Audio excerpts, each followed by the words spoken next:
Want to sell faster and for more money?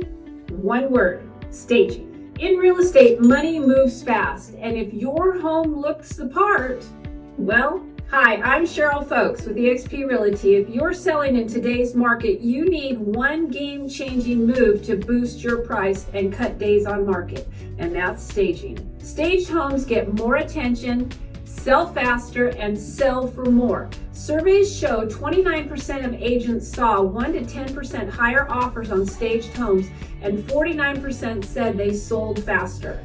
And guess what? The average cost of staging, it's around $1,500 a month.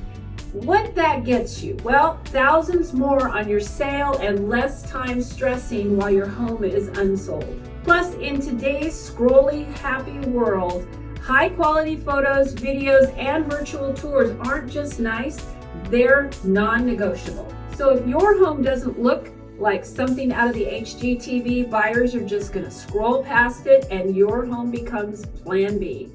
Bottom line, staging isn't a luxury, it's a strategy, and I'm here to help you use that to win.